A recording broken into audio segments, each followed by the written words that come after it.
Assalamualaikum warahmatullahi wabarakatuh. Waalaikumsalam warahmatullahi wabarakatuh. Alhamdulillahirrahmanirrahim. Pada kesempatan hari ini kita masih bisa berkumpul dalam rangka penguatan dan peningkatan pelayanan kita di PD Kontren terhadap masyarakat. Bahwa selama ini kelemahan kita di pelayanan PD Kontren ada beberapa hal. Yang pertama yaitu pemahaman di lembaga pondok pesantren dan lembaga pendidikan keislaman tentang moderasi beragama. Terus yang kedua, struktur organisasi kurang tupoksi dan profesional di internal kita. Rata-rata gitu selama ini yang kita rasakan. Terus yang ketiga, sistem pendataan lembaga, guru dan santri di ENIS 4.0 belum terintegrasi. Terus yang keempat, budaya kerja masih terkesan tradisional dan inovatif.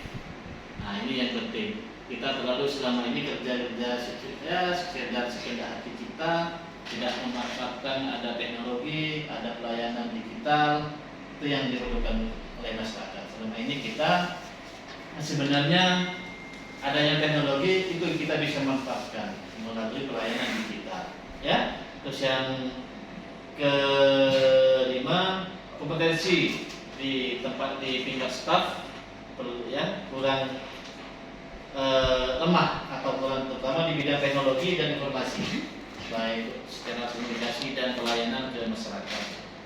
Terus yang keenam, keterampilan staf dalam layanan memberikan izin operasional kepada lembaga masih terbilang tidak inovatif. Secara manual serba kertas. Tapi kita punya informasi pelayanan ISO, ada Sikren, ada Sikda. Itu kita manfaatkan secara kontinu dan harus konsisten bahwa kita tidak boleh melayani, sekarang sudah tidak bisa melayani di ruang ini, di back office namanya kita ini, semua ada di belakang, tapi masyarakat harus kita layani di depan, namanya di PTSP. Nah, makanya PTSP selama ini kurang difasilitasi atau kurang dipakai secara utuh oleh masing-masing seksi.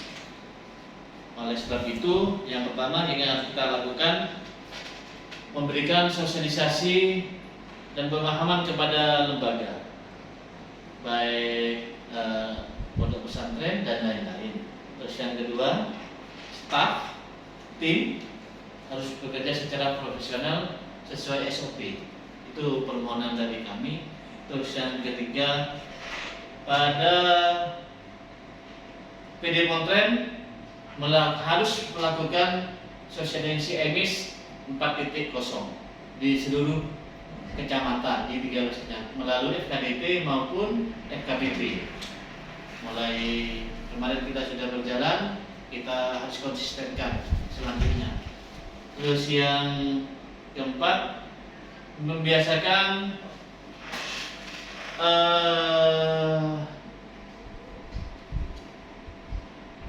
budaya kerja yang inovatif. Jangan terlalu monoton. Nah, setelah orang hidup gini-gini Pak, kita harus berikan pelayanan yang maksimal. Orang jangan dibuat ribet, jangan dibuat masuk di kantor, buatkan mereka merasa senang. Dan ada diberikan kesulitan, kadang-kadang kita zaman dulu itu kita selalu merasa di masyarakat masuk ke kantor, perasaan mereka itu kadang-kadang merasa ribet. Ya, merasa ribet, tidak merasa nyaman. Berikan mereka rasa nyaman setelah kita masuk ke kantor, ya. Terus yang kelima, staf harus menguasai IT semua sekarang. Harus belajar dengan semaksimal mungkin dengan perkembangan zaman. Apalagi kita sudah memakai EMIS 4.0, itu harus dimanfaatkan betul oleh kita semua. Terus staf harus bisa bekerja sama antara satu staf dengan staf yang lain, tidak boleh kerja sendiri-sendiri, tidak bergantung terhadap satu orang. Semua harus bisa memahami, meskipun masing-masing staf punya tupoksi masing-masing. Tetapi tidak menutup kemungkinan satu libur atau tidak masuk atau berhalangan ada butuh pelayanan kita terkendala oleh kemampuan. Makanya semua staf harus punya kemampuan yang sama, harus menguasai semua bidang yang ada di PD Pontren. Terus yang ketujuh, kita harus intens berkomunikasi dengan PTSP, karena sekarang itu semua pelayanan tidak boleh langsung masuk ke dalam seksi masing-masing. Semua harus satu pintu dengan memanfaatkan aplikasi Srikandi. Paham? Ya. Sementara itu semoga pertemuan hari ini bisa bermanfaat terhadap pelayanan pada PD Pontren Kabupaten Pamekasan. Terima kasih banyak atas waktunya. Assalamualaikum warahmatullahi wabarakatuh. Waalaikumsalam warahmatullahi wabarakatuh.